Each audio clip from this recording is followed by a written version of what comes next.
This is the Night Wolf howling at you, and today we're coming back to the Legends of Dragonore for their second wave of figures. And first up, we're going to be looking at Horri-Dame, Mischievous Mistress of Witchcraft. And honestly, out of all the characters in this wave, this is the one I was looking the most forward to. And there is something else in the background of this thing. Did they put a comic in there too this time around? Oh, that'd be awesome. Okay, anyway, so let's go ahead and take a look at the back of the box. Horri-Dame, the Mischievous Mistress of Witchcraft, Homeworld, Eddy-Man, Special Abilities, Potion Craft, Weapon of Choice, Whiz Blast. Once a member of the Eddy-Man gentry, the woman known as Lubrina had been living in the shadows for years, practicing the fabled dark arts, and teaching her pupil, a man that not only would change her life, but also one that many would come to know and fear. Lubrina had always appeared on the outside as a young and beautiful, almost goddess-like. However, there was a terrible darkness within her that she'd kept secret from those closest to her. It was not until her pupil, Oscuro, revealed his evil plans to her that Lubrina realized that she no longer need suppress the demon within her. Embracing the darkness to become Horri-Dame, traveling on her mechanical flying broom, the demon that inhabited her body was now free to wreak havoc. But there was still something that former Lubrina craved, the very soul of a dragon. If I was going to make one complaint about the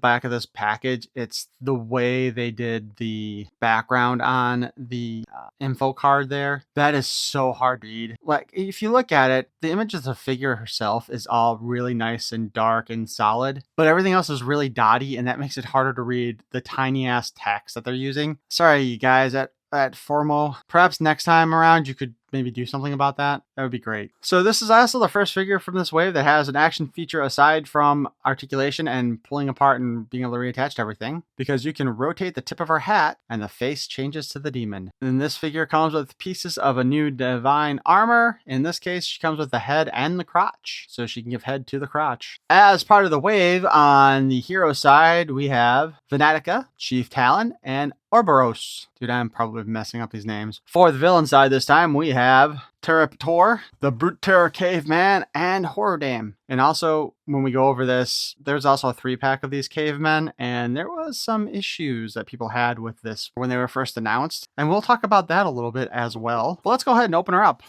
Oh, and before I forget to mention again, they are still using the same high-quality cardboard and plastic that they've been using so far.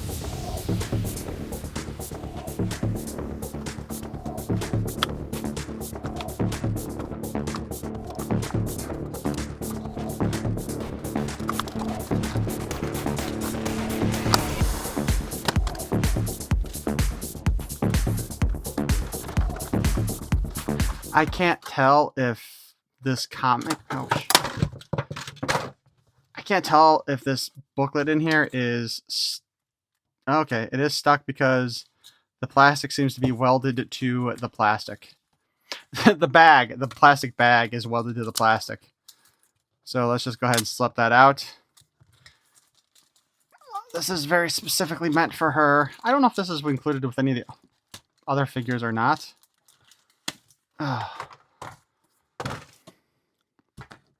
Let's go ahead and take a quick look at this book before we move on with the other stuff. Oh, okay. So it is a little bit of a mini comic here. So we'll just take a look at the first page. Actually, it does look like, yeah, it is just like a little mini story.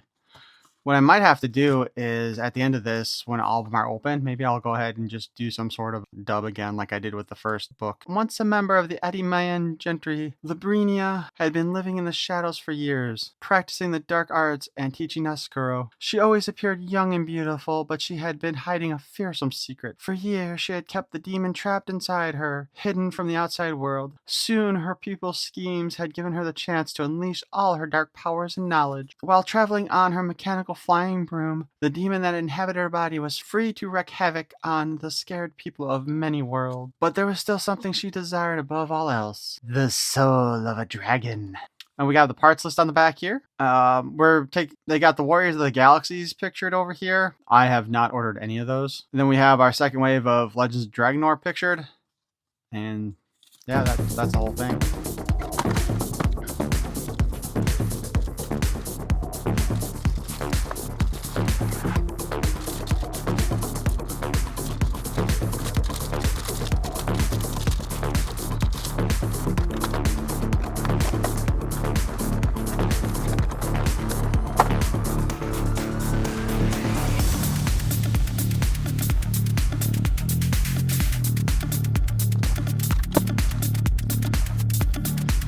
Alright.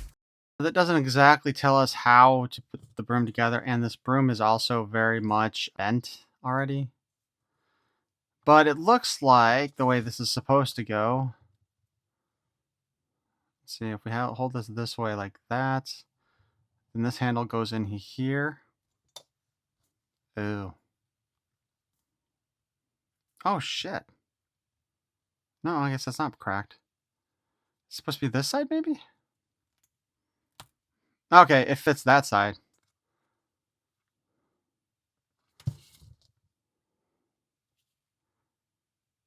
Huh. These instructions are not the greatest.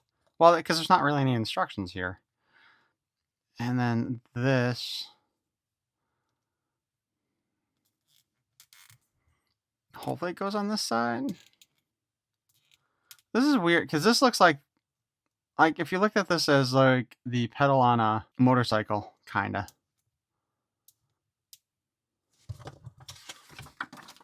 I guess what would have been kind of nice to have had some kind of instructions on here on how this is supposed to work.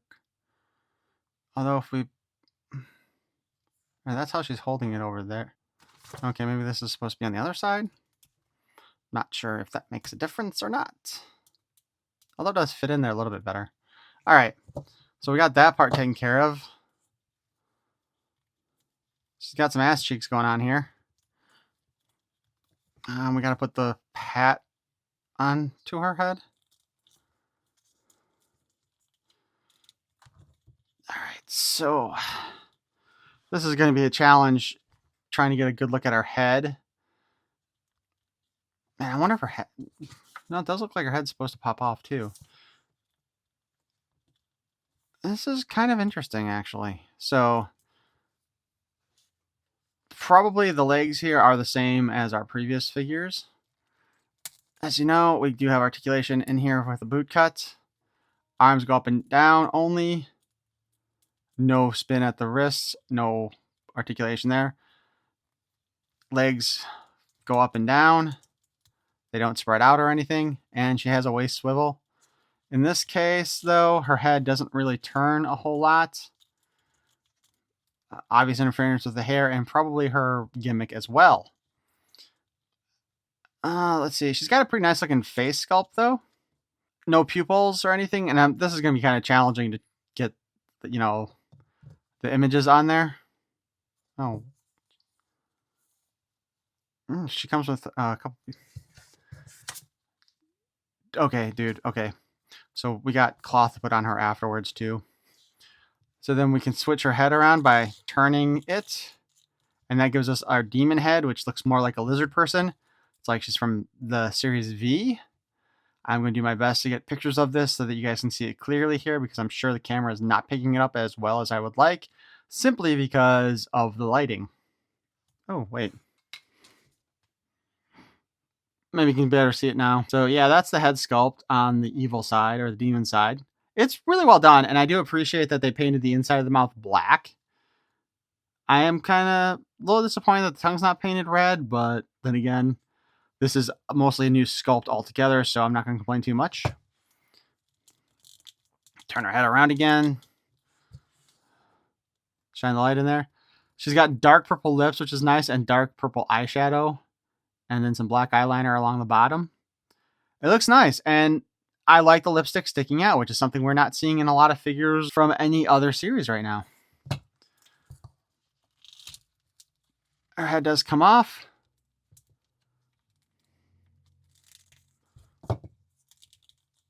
Yeah, so we're just spinning the head on the hat to get the different faces to reveal themselves. So it still looks like this body can be reused for whatever they want in the future. But we'll have to pull that off. There's the belt. She does have a really nice corset style top here, although it looks like the hair has gotten some plastic marks on the back, which is unfortunate. The bat design wings here look really good, and then of course we got the little ties on the side there. Like, there was a lot of effort put into sculpting here. Even the little sleeve things on the arms is kind of weird, but it is a style that I've seen in cartoons and anime and, you know, even, you know, the goth chicks, so it still works out. So we have a cloth skirt for her here, which not the best looking of things I've ever seen. Which will have to go around her waist here, like this, roughly. Then we can put her belt back on. I'm assuming that we want to try to cover the top of that to make it look nice. Put her torso back in place. Then we have her teeny tiny little witch cape here, which looks like the other thing, just kind of has a little hole there. Not to be mistaken with a little hoe there. And then we put the head back on.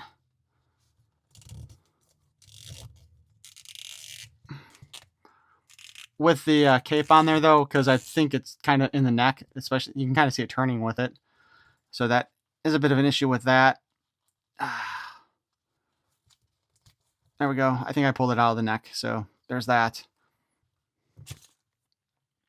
Then we have her vehicle/gun. Now this is interesting because, again, it does have the blaster here at the front. And then a handle for her to hold for when she flies.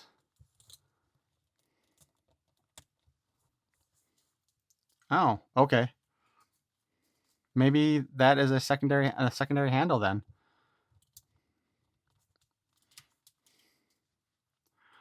So it appears that this is how this is supposed to work as far as the vehicle goes. All right. I'll give them this one. That's creative. And I now know what that... For some reason, I would have thought that this was a foot peg of some sort. But let's be honest, because we don't have bendy knees and stuff, that's not going to fit in there. But that's not a bad design when you get right down to it. Aside from the fact that it's bent from being in the packaging the way it was. But yeah, that looks pretty nice. And then it also works as a weapon from what we saw. The only problem being, I don't think she can hold it as a weapon.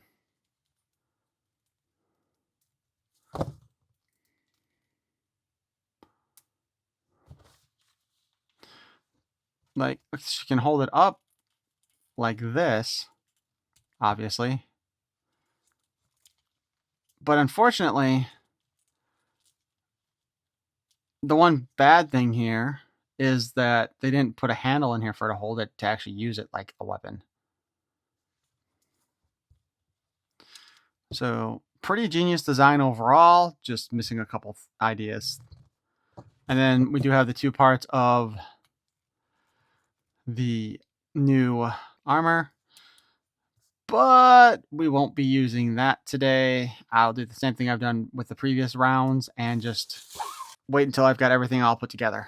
So I'll straight off say, I do like this figure. I think it's a great design. Very creative with the way they did the head. It's a bit unfortunate, though, that we can't get a good look at her face and stuff with the lighting that I have. Like, I'd literally have to have a flashlight on her the entire time, which actually I do have a flashlight on her. I like the creativity with the broom. It is kind of a shame, though, that since it is designed to also work like a rifle, that they didn't have a handle built into the handle, if you know what I mean, where she could actually hold it pointing at stuff. Aside from that, I think that's a great way they did it. And, being that these figures don't have the articulation of, say, Origins or G.I. Joe or anything, they're still doing a really bang up job on them. And the designs really are pretty cool looking. As I said, this was the figure out of all of them that I was looking the most forward to. It is kind of too bad that she's one of the villains. She just follows that kind of trope, though, the out-flicking character being a bad guy. I think it would have been really nice if they'd gone ahead instead with her and had her be one of the good guys, and then just having kind of the demon half in her. Perhaps the demon could have been the teacher for Oscuro even, and that she herself was fighting against the demon in some ways. And maybe sometimes they would work together type of thing. I don't know. But the colors look really great on this figure too. They did a bang up job on all of that. The story and art in the little book that they gave us, I'm glad they gave us kind of like the little mini comic type of thing with the figure like they did. And now that makes me really look forward to looking at all of the other ones. By the way, I know I'm going to totally butcher the names here like I always do, because the story was by Emilio Sanchalucia, Joshua Van Pelt, and Peter Bronner, with the art by Danielle Spezzani. who I believe also wrote the mini book that came with the 1.5 wave. And she's one of the people who commented on the audio dub I did. And the colors were also by Emilio Sanchalucia. I know I'm getting his name wrong. I don't know how to pronounce it. And I swear I've heard people say it and I still can't get it right. But I am looking forward to going through all of the Legends of Dragonore figures here again. I want to say though that I have actually only ordered one of the dragons. 3 dragons have been released, but I only got the one, I believe. I might have gotten a second one, but I know I definitely did not order the third one. And I kind of lost some of the stuff too. As far as the Warriors of the Galaxy go, those ones I've had less interest in getting, even though they are compatible with the Legends of Dragonore, just because, I mean, there are a lot of expensive figures and there's only so much we can buy, right? I think the next figure I review for this one, though, will be whoever has the torso, so I can actually put all the parts together and not lose them for the armor. But why don't you guys let me know what you think in the comments below, and if this is a line that you're interested in. I believe you can still get the Wave 1 and Wave 0.5 figures if you want. Maybe even some of the convention exclusives still. I'll actually link to the Formo Toys website in the description in case anybody wants to go check that out. But if you enjoyed this review, please feel free to smash that like button. And if you want to hear more of my nonsense in the future, you can subscribe. You might want to if you want to see all the different figures in this line that are currently coming out. Perhaps go ahead and hit that notification bell so you don't miss anything, possibly. I thank you for watching. Peace and love. You know, this kind of makes me wish I'd had a flight stand that I could have put with her, but I don't really seem to have any of those laying around right now.